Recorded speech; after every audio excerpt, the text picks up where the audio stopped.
Hello, and welcome to another installment of Great Moments in Failed Sports History. Today's tale is one of the illustrious Boner Jones and his short-lived sport of car door surfing. The tale begins in the small town of Niceville, Florida, located in the United States around the year 1999.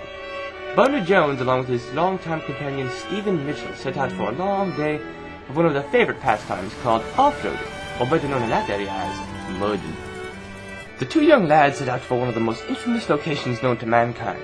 Filled with endless perils and notorious mudholes, this was indeed a plot of land to be reckoned with. Having navigated the terrain hundreds of times, Boner and Stephen soon became bored with their usual activities and began looking for something a bit more exciting. After a few moments of painstaking contemplation, the young men settled on the idea of trying to surf on the land, much like professional enthusiasts do it on the water.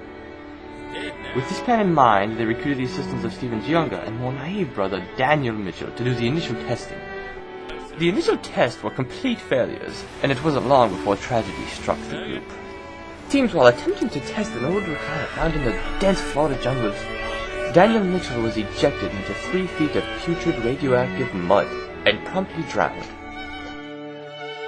Saddened yet undeterred by their young friend's untimely death, the boys continued to search for possible materials. They finally found their salvation in an abandoned car door from a Suzuki Sidekick. After a few quick moderations, they began their initial test run. The door showed potential. The initial test runs were extremely successful, but the boys soon realized that they would need a much larger playing field in order to reach the speeds that they desired. Luckily, Boner knew of just the spot. 'Twas here that the boys' sports really came into life. With over 50 yards of running space and fresh spring water, the boys were able to reach speeds of over 30 miles an hour. Astonishing! The young lads practiced for hours on end, perfecting every aspect of the sport that they could. Little did they know of the tragedy that lied ahead. 'Twas here, during Boner's final run, that he tripped over a large river trout and severed his spine. Of course, Boner Jones was quick to vow revenge on the fish of the stream, and quickly jumped in his truck to carry out his plan of marine genocide.